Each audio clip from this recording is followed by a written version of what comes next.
Okay, good afternoon, everyone. This is Lucas Rotundo, VP Marketing with Safeguard Global, and welcome to today's webcast entitled New Strategies to Boost Your Workday ROI.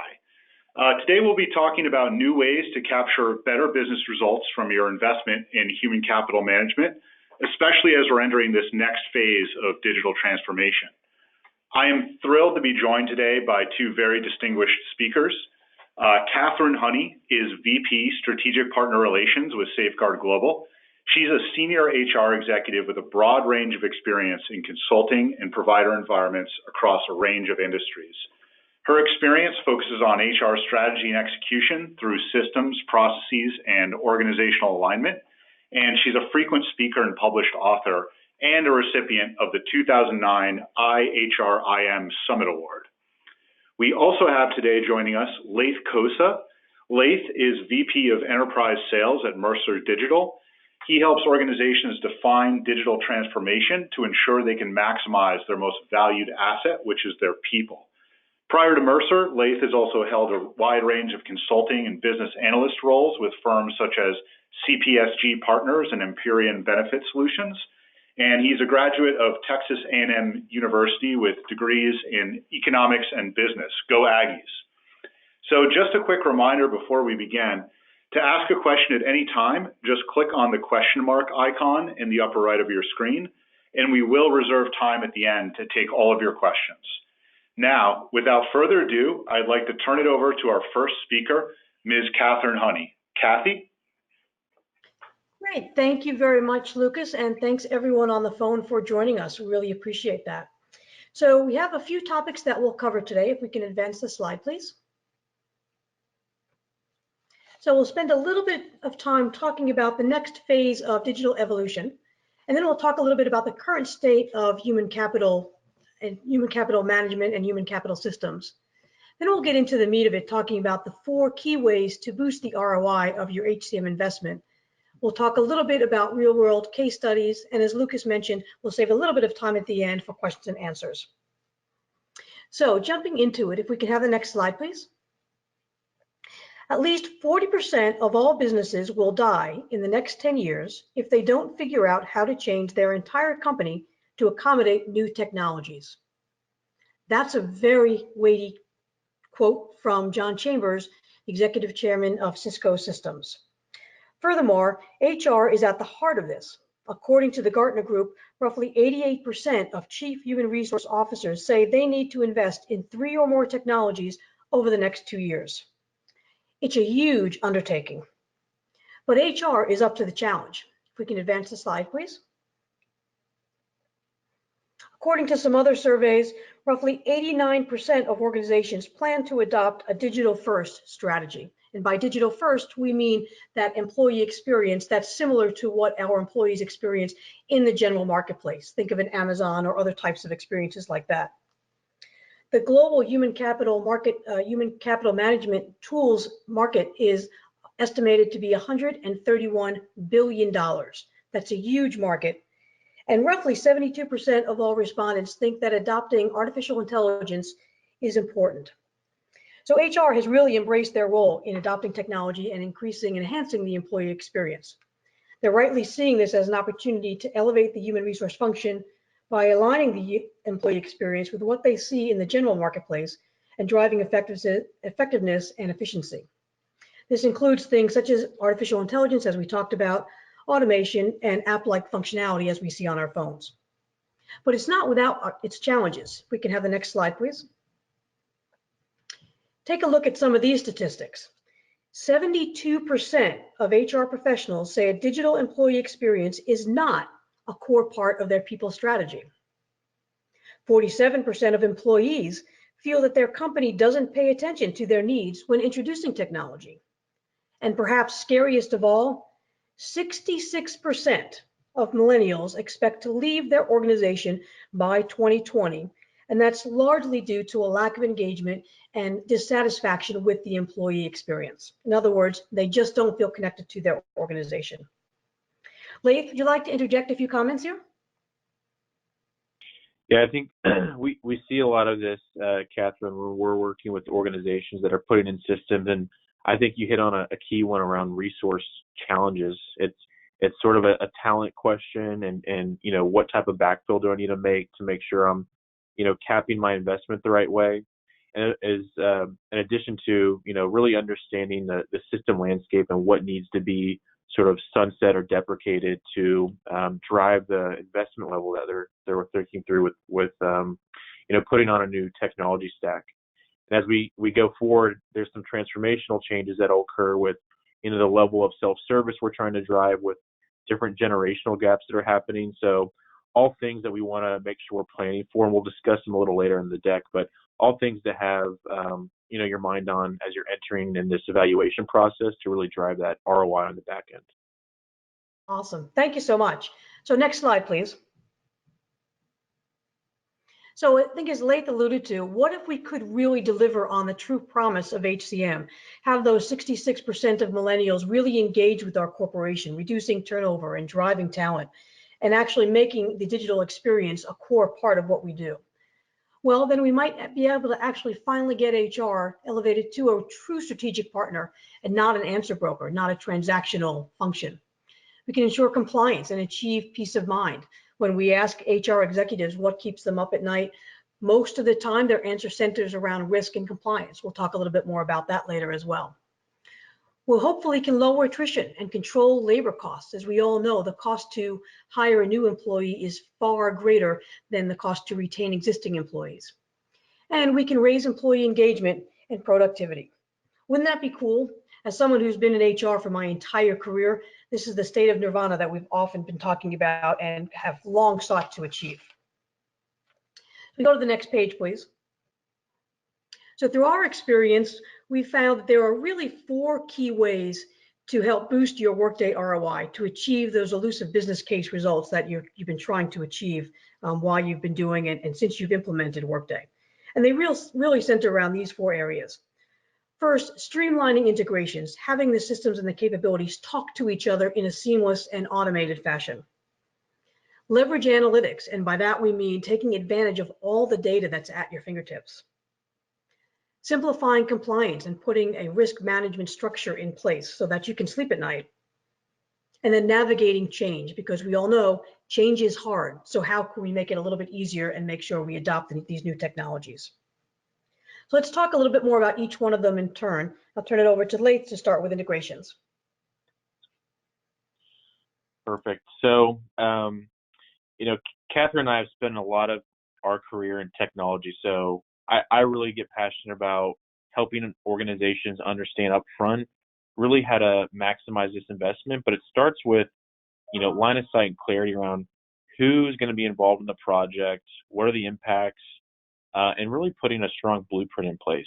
So just wanted to talk about some holistic approaches and sort of levers that we need to be aware of when we're going into a project like this to reduce risk, reduce resource load, and really eliminate surprises. So the first thing that we really counsel and advise our clients on is making sure that key stakeholders are engaged, obviously through the sales cycle, but also during the implementation. We want to make sure that key stakeholders from not only HR, but operations and payroll and finance are engaged up front to help really craft the decision-making and the shape of what the solution is. This is, organizational structures. This is things like workflow and security decisions. We need to make sure that folks are involved throughout the process to really drive decision-making for the organization. When we start the project, we really want to make sure that we're identifying those change impacts. Are we asking people to do things that they haven't done before in their responsibility? Does there need to be alignment with foundational configuration, or how managers, supervisors, leadership engage with technology at the organization? And this could even cross over into your candidate or applicant tracking system, kind of as part of your HR stack that we're talking about here. But the goal here is to really understand where those changes are going to happen, so that when we go through the configuration stages, which I think everyone's heard about experiences where they can really drag on, if we can engage the right stakeholders and identify where we want to make these changes or where they'll impact the organization, we can really focus on the next 2 buckets, which are ensuring that configuration is done in a simplified way, and that the overall timeline is going to be very predictable and measured. So these are some things that we really ask organizations to think through, and we help them put a strategic plan in place to minimize the impact around fees and resource load to be successful. If we go to the next slide. So, how do we do that? And I think, really one of the main drivers of risk and cost in these deployments is around data conversion and also data interfaces. What we like to do up front is really make sure that we put a blueprint in place to identify clearly where this application will fit in your enterprise. We want to perform that fit gap analysis, but also ensure we have a roadmap to align to what this solution looks like. And we found if we can bring that clarity up front, the investment and the plan to execute building this technology really has a greater adoption rate on the back end, which we'll talk about here a little later. But performing that fit gap analysis up front and clearly identifying the plan is something critical that will really help align where you spend your consulting or resource dollars to put in your technology stack. If we go to the next slide. And so part of that comes with these systems, specifically Workday, having very robust default definitions of workflow steps and security models, and even reporting and analytics type pieces. So we really bring to the table and challenge some of the thinking around customizing or making things so bespoke just for the organization because they're wanting to drive change. Leveraging some of the best practices and where things can be very repeatable across the organization is something that we bring to the table really to challenge some thinking from a not only implementation effort, but also a long-term maintenance perspective as well. And so you can see here some thinking with, process inventory, libraries, some end-to-end business process solutions, and really spending a minority of the time on, regional or business unit specific processes that could, take a lot of resource time to configure and maintain in the long term. So just sort of our pyramid to make sure that we're spending the right amount of effort in the right places as we go through this deployment. So I'm going to pass it back over to Catherine, but really the point here that we're trying to make is upfront ensuring that core design and a blueprint to identify where the needs are on the deployment are really critical. And if we do this part right, they're really going to assist in how we can use that data and find insight into your technology, which is ultimately the goal. So passing it back over to you, Catherine, to really dive into some of those details. Great, thanks a lot, Leif. Just a follow-on question on that. We're talking about that pyramid and regional customization.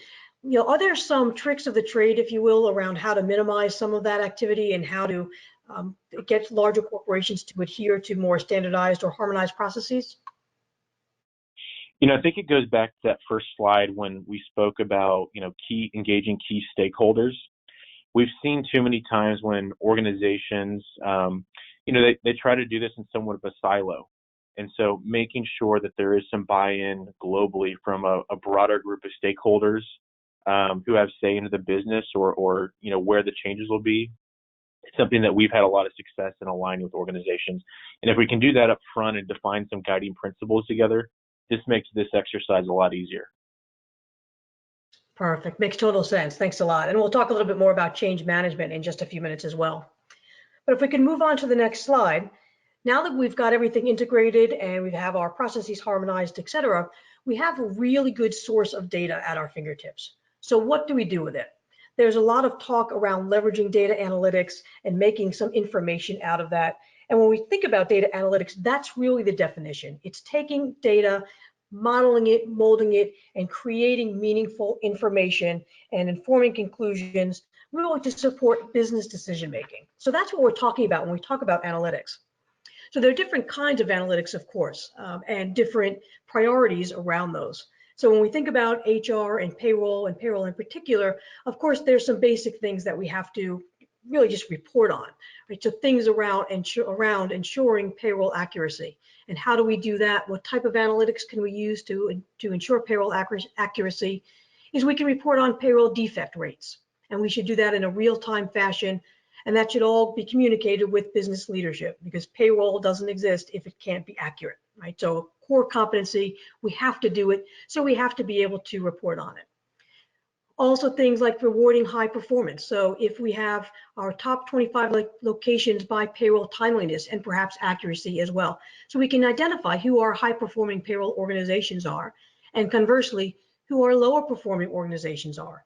And that's not for any punitive purposes, but it's simply a matter of identifying who they are so we can make them better, whether it's through training or improved processes, perhaps moving to more global processes as Leith was just talking about. But we've got to know who they are. And by knowing who they are and what some of the issues are, we can then make some informed decisions. And that's really the power of analytics. We can also look at things like increasing payroll efficiency, perhaps by looking at payroll penalties trends, again, timeliness of actual payroll delivery, percentage of accuracy, et cetera. So all these kinds of things are basic reports that we can use to actually inform some business actions. But real analytics takes it to the next step. It starts to look at trends. So perhaps we've got some payroll defect rates, but they're trending down. In other words, we're starting to see month over month or pay period over pay period increasing payroll defects. We know now we've got an escalated problem that we have to address very, very quickly. So we can start to make more rapid fire business decisions based on that. Likewise, if we start to see our top 25 locations changing or fluctuating, perhaps that's a good thing, but perhaps we should also look into it a little bit more and see what's causing all those variations in performance levels.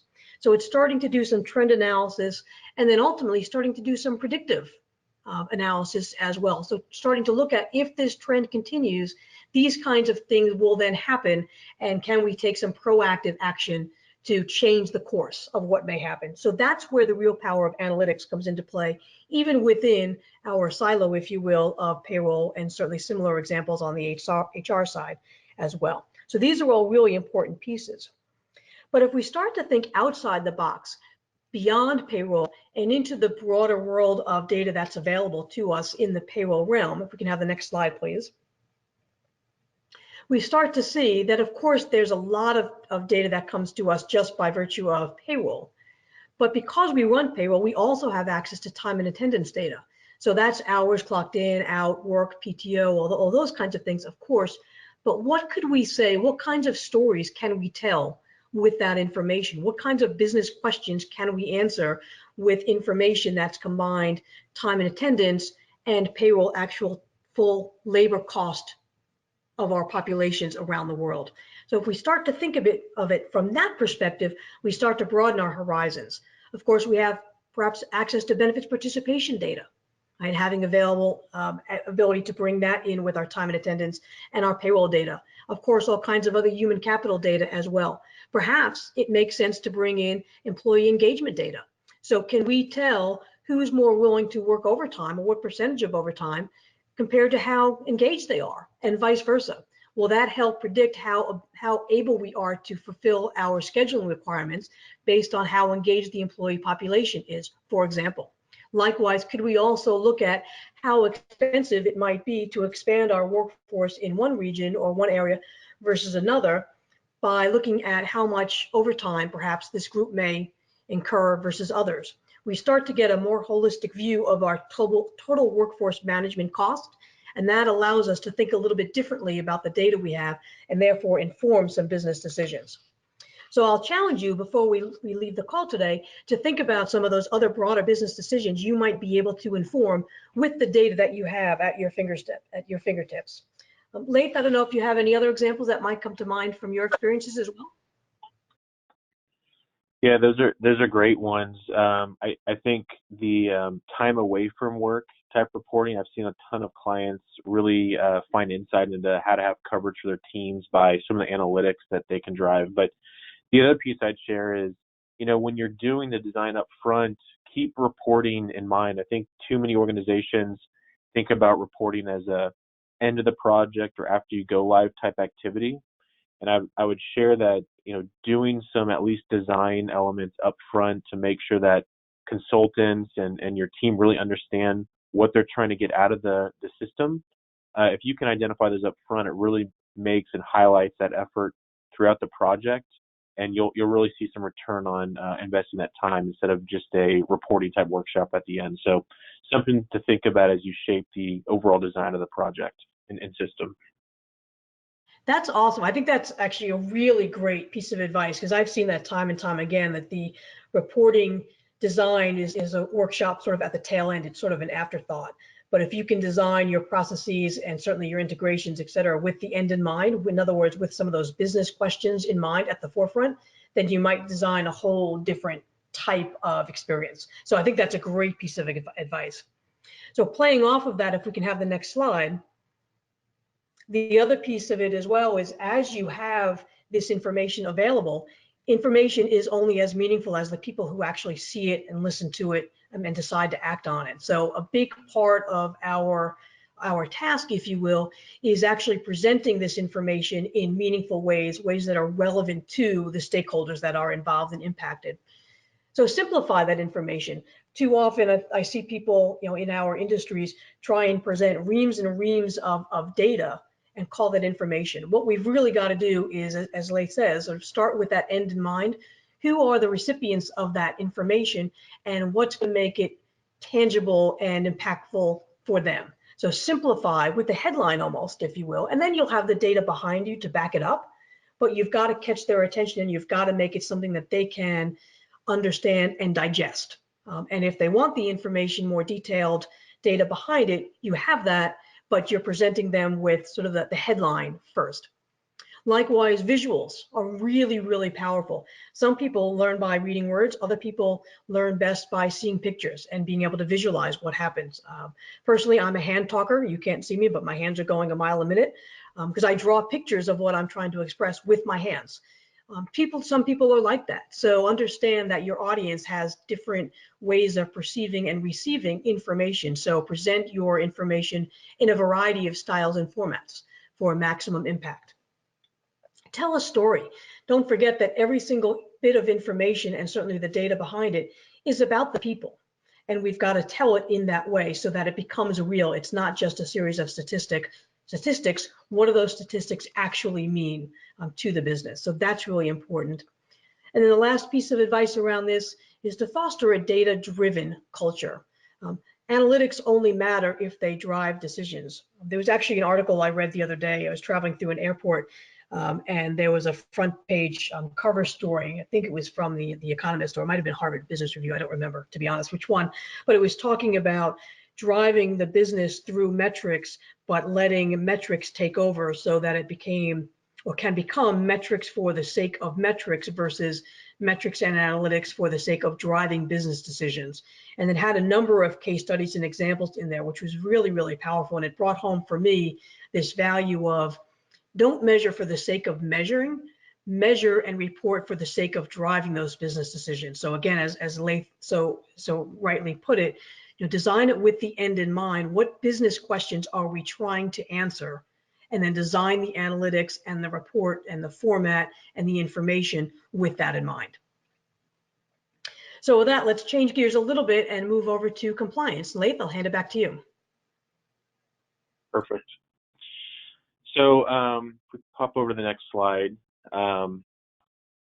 Mercer obviously doesn't have any shortage of consulting frameworks to talk through. So here's another pyramid to talk through. But in all seriousness, when we think about how your HR function's spending their time, you can probably relate to the pyramid in terms of the bulk of the time spent on administration and dealing with cases and logistics and that sort of thing. The next set of time is based on compliance, any type of reporting type pieces, and very little spent on HR strategy. And so when we look at putting in these type of technology platforms, really the block of time that we initially try to convert is that HR administration time. So putting in a technology like Workday obviously lends itself to radically simplifying some of the pieces that you do today in terms of how you initiate, approve, and sort of close out business processes or work requests, and also dials up the level of automation that you can bring to the table. So putting in these technologies with sort of the thought in mind that we're talking about previously really helps drive ultimately an enhanced employee experience. So by digitizing some of the things that we're doing today, simplifying the ways or steps we're doing it, it really makes that compliance piece easier to execute. It allows us to focus our time more on HR strategy, but ultimately not just from an operation step standpoint, we're trying to enhance the interaction model and experience that employees are having today. And that should ultimately be our goal, besides just a, financial business case on the back end. So, what are some of the ways that we can do that? We'll talk about a couple of them. So if we go to the next slide, harmonizing your policies is one that I would tell you up front is really easy to do on the front end of these technology projects. It could be time off policies. It could even be things like your pay practices or comp bands or your job architecture. All of these key frameworks or policies that will drive requirements or any of the solution pieces in the technology.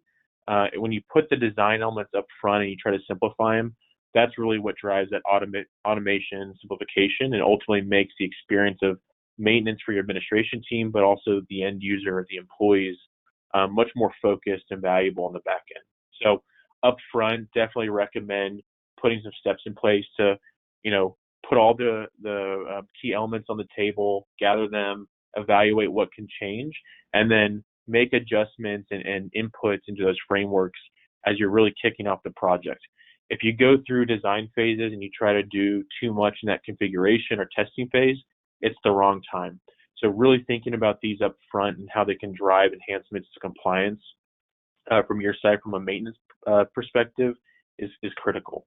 And I think we see that into some of the reporting as well. So if we go to the next slide, one of the key areas I think we've seen organizations, get an uptick here is really in how they're using the analytics that Catherine was talking about to really drive some of those pieces. So whether it's EO reporting or diversity inclusion pieces, these are things that are becoming much more standardized reports in these technology platforms. And if you follow sort of the staging that we're talking about up front, you can really use this platform to automate, simplify, and really make sure from an experience and compliance perspective, you're matching what you need there. So if we can take all these things and then couple that with an accelerated behavior or learning process, we really see a lot of success in these projects. So I'm going to pass it back over to Catherine to talk about approaches to change management, because this is often that last pillar that people miss. So turn it back over to you, Catherine. Yeah, great. Thanks, Lathan. Some great examples there as well. And you're right. This is also a piece that folks tend to miss. If we can go to the next slide, please.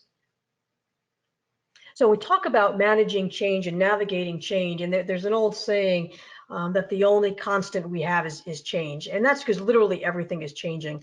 But as we go along this path to digitalizing HR and the employee experience, there are some folks, of course, who are going to embrace it. But there are some who won't. So how do we navigate sort of this minefield, if you will, and move to fuller adoption of your Workday HCM, because that's obviously a key goal and an objective that typically you would have, and get people involved, engaged, adapting to those new processes that Leith talked about, thinking a little bit differently around the data and information that they have available to turn into more of a data-driven and analytics-driven organization. All those kinds of things are changing and changes to the employees in your organization. So how do we actually manage through that? So first, we actually, of course, have to define that clear vision. And if there's been any consistent thing that you've heard throughout our conversation so far today, it's around having that clear vision, or as I like to say, starting with that end in mind. I always liken it to the example of a road trip. If I want to drive, for example, between Boston and San Francisco, I may not exactly know which specific roads I'm going to take. I may not exactly know where I'm going to stop for meals and overnights along the way, but I know I want to end up in San Francisco, and that's going to guide and inform all of my decisions. So having that end vision in place and in mind and bought into through all those stakeholders is really important. So that's the first piece of this. The second piece is around building that case, so building the business case for change. Why is it important that we do this change, whether it's a process change or a new technology change, whatever that change is, why is it important to do it, and why now? I use a phrase that I like to call the WIFM, the what's in it for me. And that's going back to our earlier conversation around making the communication meaningful to me. Why is what you're telling me important to me? How is it going to affect and impact me and my job? And how, quite frankly, is it going to make my life better? So that's all part of building this case for change. And part of it is quantitative, of course. We want to show the data. We want to show how perhaps the business is going to improve by implementing these changes, whether it's compliance and risk control framework or harmonized processes, whatever it is. How is the business going to benefit? And it could be an explicit dollar return on investment, or it could be cost avoidance. But there's also the emotional side. Oftentimes, people are driven by both. Some people are driven more by the emotional side than they are by the kind of the rational or the black and white side. But either way, we've got to present both. So that's more the qualitative, if you will, or the emotional drivers for adapting to and adopting the change. So we've got to identify both, and we've got to articulate both and what those benefits are and how they impact the individual employees. The third piece is around socialization, and that's particularly around knowing your people and the culture of your existing organization. And that specifically refers to engaging from the bottom up, understanding the cultural landscape in which your business is operating, and cultural meaning from a national or a geographic perspective, but also your organizational culture, but also, just as important, driving change from the top down. If the leaders of your organization aren't only talking the talk, but walking the walk, nobody else is going to take the changes seriously. So you've got to get engagement from your senior leadership as well, and have them be proponents for, spokespeople of, and drivers of those changes as well. Then the other strategy, as we talked about, is engaging from the bottom up, is having cheerleaders or people at the ground level, or the grassroots level, drive some of those changes and be early adopters of those changes also. So the more people see that people are coming along and here's how it's impacting their work and their working lives, the more likely they are to jump on board with the change, and the easier your road will be to actually implementing those changes. And then lastly, certainly communication. We'll talk a little bit more about that in just a second, but provide regular and predictable communications that show that top-down alignment. But even more important, that show that its communication is a two-way street. It's not just giving out information, it's also receiving information. So show that you're willing to listen to feedback from the organization, that if you need to change your path along the way to drive to better results, you can do that and you're willing to do that. So make sure you communicate in that two-way fashion. And communication isn't only written, of course, it's verbal, but it's also actions and activities. Whether it's contests, giveaways, other types of activities that engage people. I'll never forget this one time I was working with an organization and they were doing a full ERP implementation, literally everything from HR, payroll, benefits, finance, accounting, manufacturing, distribution. It happened to be a utility, so it was power plant operation. So it was literally everything all at once. So they had a lot of change going on. So one of the things they were concerned about was making sure that people could really tolerate the changes, and they disseminated information in sort of bite-sized pieces. And one of the most effective things they did, sounds very simple, but it was, again, very effective, is that the pay slips were changing. So the whole pay slip from how it was displayed to the actual pay stub were changing. They were moving from an outsourced provider, in-source. They were changing how they laid out some various deductions and all those kinds of things. So a very simple way of sort of managing that was they created poster board cutouts of the pay slip with callouts of the different elements that would change and what it actually meant to individual people. And they placed those strategically around the organization. Again, not a big deal, not particularly crazy, certainly not expensive, but it was a way to physically show people what the changes would be, how it impacted them.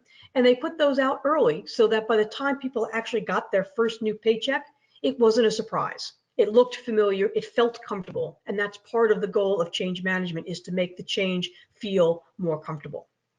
So let's go to the next slide, please. So one of the things we seek to minimize when we have a change management program and process is to minimize what we call the valley of despair, which sounds awfully morbid, I suppose, but it's really common. And so what happens typically when people have to go through a change is that most of the time they get somewhat excited about it. Oh, this is going to be new, it's going to be fun, it's going to be different, that's great, that's exciting. Then they start to hear a little bit more about it, and they start to realize that means I'm going to have to change what I do. I'm going to have to change my daily routine. I'm going to have to change. I'm going to have to do this. I'm going to have to do things that are different. I'm going to have to go outside my comfort zone, and I don't like that. Then they get to what they call, again, we call the valley of despair, and that is that feeling like, I'm never going to get this. I'm never going to understand. I'm never going to figure out how to do this. I'll never forget when my father, who at the time was a younger senior citizen, but he had gotten his first computer and he had a mouse, and he called me up and asked me how to use it. I said, okay, Dad, take the mouse out and you click on the left button. And I could hear him on the phone, and he's clicking the button, click. I said, okay, so now you do it twice. So that's going to activate what you're highlighting. So I could hear him in the background, click, click. I said, okay, you have to do it fast. Click, click. No, really fast. Click, click. So slowly he got to it, but it was something that was just so different and foreign to him, and he was very frustrated because he couldn't figure out how to do it. It took some time until he moved out of that valley of despair into the, oh, okay, I think I can do this now, that informed optimism. And then finally got to the point where he could navigate his laptop as well as anybody else I've ever seen. So that success and fulfillment piece. So when we talk about a change management strategy and program and plan, what we're really trying to do is minimize the depth and the time that people spend at that valley of despair. So we want to give them, play on that optimism initially, give them enough information and enough training and enough knowledge and comfort to move quickly over that valley of despair and to not go as deep into that, so that they can start to move very quickly into that informed optimism, and then ultimately to that success and fulfillment, which is that adoption and embracing a time of the project. So that's really what we're trying to do. So related to that, on the next slide, please. We talk about communication. I think that's been, again, another theme throughout this the conversation that we've been having. There is no such thing as over communication. My teenage son may disagree with that, but generally, the more you can communicate and receive communication back, the better off you're going to be. People tend to, again, be more comfortable the more they hear things. It sounds familiar. It sounds comfortable. That's going to lead them to believe it and to embrace it. And you have to tailor your communications to your different audiences. Of course, your supporters, that's fabulous. Those are the people that have they can move through that valley of despair very, very quickly. It's a pretty easy transition for them. That's fabulous. But you'll always, of course, have those active dissenters, those people who will say, no, this is horrible. This is never going to work. So we have to tailor our communications to them as well. And that's oftentimes a very robust cocktail, if you will, of the quantitative facts and figures with also the qualitative, this is how it's going to affect you and this is how it's going to be better for you, or at least this is the reality. And then we can give them the information needed to kind of cross over that threshold. Then, of course, we've got the fence sitters who are like, well, I'm not really sure. So again, explaining the project function, the value proposition, the what's in it for them. And again, giving them the facts and figures as to why we're doing this, why now, how it's going to impact them, and then helping them understand what it's going to mean to them and what objections do they have. And let's see if we can provide some answers for those. Not necessarily solve for their objections, but giving them answers. The hardest group to deal with are what we call the passive dissenters. And those are the folks you don't necessarily hear from, but they have a very strong ability to sabotage your project, or at least the adoption of, whether it's a new process or a new mindset, whatever it is. So those are the folks who don't say a lot to you, or don't say a lot to the project team, but who sort of infiltrate at the ground level and don't follow along and are kind of the naysayers behind the scenes. So silence in this case isn't necessarily a good thing. You need to find ways of finding out who those passive dissenters are, because they will be there, and getting to the core of what their objections are so that you can at least address them. Again, it doesn't necessarily mean making everything right and good for them, but it's providing them with the information so that at least they can understand why. The other thing I will say that's a helpful tip around this is to engage those folks on the ground and provide a bit of a peer-to-peer network, if you will, to help people on the ground have somebody locally at their peer level that they can go to for either help, support, assistance, or even just for venting. but those people on the ground who are supportive of the program can help bring the dissenters along as well. So again, sum up, listen, and communicate. So let's go into a couple of examples of some companies that have put all these things together and have come to points where they have actively embraced this digital revolution and have really optimized their Workday investment. So the first one is a global energy company. They are in over 80 countries, primarily around the African and European continent. So very, very diverse workforce, over 17,000 employees. And they went kind of the very traditional way of creating a full business case for the investment in Workday from an HCM perspective, as well as the global payroll model. They changed their service delivery model. It was very tangible, very quantifiable, but they also did a really good job of investigating and communicating the qualitative benefits as well. How is this going to change their environment? How is this going to change how they deliver their HR and payroll services? Who is it going to impact, and in what ways it was going to impact them? So they did a broad consolidation over a period of a year and a half or so, bringing everybody into the same HCM platform on Workday, bringing everybody into the same finance system as well. They did the harmonization of processes and procedures, as Laith was talking about. And they, of course, did the change management piece to understand that as people needed to change their functions, they did the upskilling and the training of those folks to become more strategic in delivery of those services. They created a global service delivery platform so that their employees around the world would have a similar experience, and therefore they had a bigger and a greater brand awareness within their employee population and brand buy-in. So really effective transformation, and something that they've seen not only the financial returns on from the business case, but also the intangibles from a higher employee engagement and higher employee satisfaction directly attributable to this particular transformation. So that's one example. I know, Laith, you have another one that you can share with us. Yeah, so I think if you go to the next slide, your example was, a very large global a project. And so I wanted to share a story about, an organization that was, much smaller, but also global, and took a little different approach in terms of timeline. And so this is an organization, they're a global sporting goods manufacturer. They came off many disparate systems. They couldn't run a simple headcount report.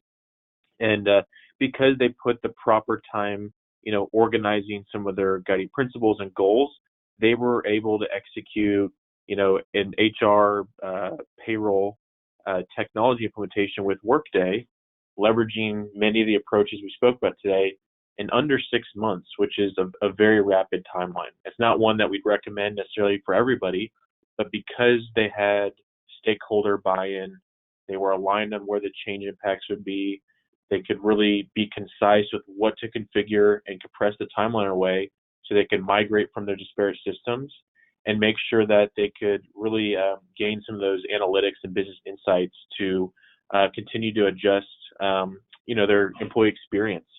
So just wanted to highlight this example. Obviously, technology scales at different types of volumes for different organizations, but the same technology system that is running a 15 to 20,000 person organization, we adopted many of the principles to implement for a much smaller organization, and they're really very happy and continuing to migrate more and more function in this platform. So just want to highlight that this is for not only large market, but that kind of smaller market as well, and we can leverage the same strategies to be successful. Awesome, perfect. Thank you for sharing that case study as well. And at this point, we've got about 10 minutes left. We have some time for questions and answers if there have been any. So Lucas? Great. Thank you, Laith and Kathy, for sharing all of your insights with us from your many experiences working with clients through these types of transformations. I thought this was an especially timely discussion as we're entering the last 6 weeks, not just of the quarter or the year, but the decade. So we're moving into a new decade with 2020 and all thinking about the next phase of evolution for our HR teams and strategy. So that said, we would like to open up for questions and answers at this point.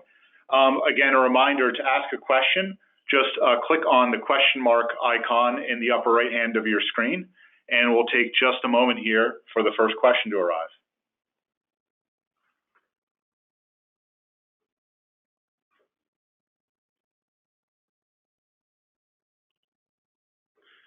Okay, and we have our first question. This question comes from Monica. It is, what are some other real business questions we might be able to answer with integrated HCM and payroll data? Kathy, do you want to take that one? Sure, I'll take a first pass, and then Laith, if you'd like to chime in. So all kinds of questions. So great question, but from a business intelligence questions perspective, there's obviously the basics, right? There's kind of course, full employee count, full real accurate payroll counts, and statistics are really important. Getting that true payroll data, full overtime costs. But there's also things, for example, tying overtime to open positions. Is there a correlation or relationship between the amount of overtime we tend to pay for a position and the number of open positions or the time to fill a position? Perhaps we're requiring too much overtime of a position and we're burning people out, or vice versa. So that's something we can start to think about.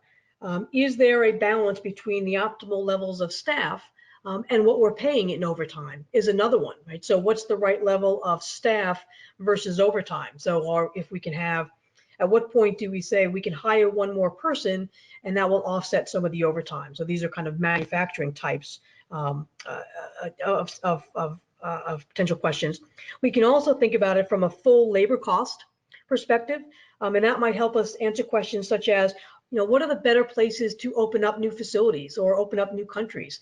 Obviously, labor cost is one aspect of it, but there's a full benefit cost as well. There's the full load cost. There's the other statutory costs, et cetera. These are all things that are related to, but typically outside of the normal payroll system. But these are all bits of information that we can gather and intelligence we can foster through a more integrated approach to data and analytics. Leif, do you have some other examples of that? Yeah, I mean, one that comes to mind that we've seen organizations quickly adopt is having insight quickly into any of the time off liabilities that they carry on the balance sheet, and making sure that that coupled with any time off requests and coverage for certain work sites or any other pieces, you'll be able to find insight in that data because it's coupled together on a unified platform. So just a couple examples that we can talk through there, but that's one that really sticks out based on some recent go lives we've had. Okay, thank you both. Our next question comes from Nathan. It is, how do you identify and minimize resistance to change? Would you like to start off with that? Yeah, Leif, why don't you go ahead and then I'll hop in. Yeah, I'll hop in. I mean, we do a ton of these projects every year, and there's definitely a science in terms of how we approach a change strategy. And I think, Catherine, you really touched on making sure we're crafting and building a story for specific audiences. So I think it starts with identifying the right people in the room and obviously following sort of a scientific approach to discovery and building in the change impacts. But we've also got to really care for the people side of things, and it might require specific touch points. So it's a little tough to answer in terms of, is there a foolproof way? We think our process leads itself to making sure we uncover, where to spend more time or certain populations, but having a team in place to really be flexible in terms of their approach to communicate and engage your population, I think is that the element that sometimes people miss. So I would keep that in mind as you're defining your strategy, building the content and approach, and also executing any type of communication or training work streams.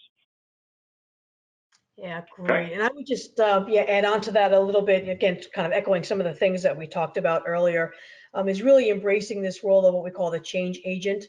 Those are folks who kind of are an extended part of the change management strategy and can help drive that change acceptance into the organization. And just remember that silence is not acceptance, and kind of reinforcing the need for the change and reinforcing the good behavior, if you will, is really important. And probably most important, again, make sure that everybody involved understands the importance of walking the walk as well as talking the talk. It's got to be demonstrable. Thank you. Our next question comes from Veronica. It's a little bit skeptical. How can we really elevate payroll to a more strategic function? Is it really possible? Great question. And this is one that we've been struggling with for a very long time. I firmly believe it is, and I'm not allowed to retire until I believe it's gotten there, which so I have a vested interest. But I do think it's possible, and I think a lot of it comes back to the things that we talked about today. Right? It's taking advantage of all the data that's available and using that strategically. So moving out of that mindset of being a transaction processor. Of course, we need to do that. Those are sort of table stakes, right? We need to process payroll in a timely fashion. We need to be accurate about it. We need to be efficient. We need to be cost effective in the processing of payroll and delivery of payroll services, of course. But those are table stakes. To elevate the game, we have to go to that next step, and we have to use all of that data that's now available to us and package it in a way that actually means something to the business more broadly. When you think about how HR has gotten to the point that it has, because HR has gone through the exact same path, right? It was really about moving out of this, we're kind of the answer bureau, and we provide reactive responses to questions, to becoming a more proactive, let's think about these HR business considerations, let's think about our people as our assets, et cetera. And that's really elevated HR to that, what they call, kind of the air quotes, seat at the table. Payroll has the ability to do the same thing. It's moving up from payroll as a transaction processor to payroll as the owner of workforce management data and information, including taking control perhaps of the time and attendance systems and capability, because that tends to be sort of an orphan in organizations. So taking ownership of that, because between that information and data that's contained in that aspect, including all the PTO pieces that Laith referred to, the time and attendance, the overtime, et cetera. That's a really important key. And then, of course, you've got the true payroll costs sitting in payroll. You bring those elements together, we've got a huge repository of very valuable data that we can very proactively model into business intelligence. And I think if we're able to start doing that and thinking like that, then payroll will be another one of those key players that our senior leaders call to and ask us when we're talking about global expansion decisions or making M&A decisions or making divestiture decisions, any kinds of those strategic business decisions, payroll will play a huge part in. Okay, thank you, Kathy. So I'm seeing no further questions at this time. So that will conclude our webinar for today. I'd like to thank our presenters and, of course, everybody who took the time to join us today. We wish you all a very happy holiday season, a strong finish to the year, and a great start to 2020 with your businesses and your teams. If you have any questions at all for us regarding maximizing ROI from Workday or anything else, please reach out. Thank you so much, everybody. Have a great week. So long.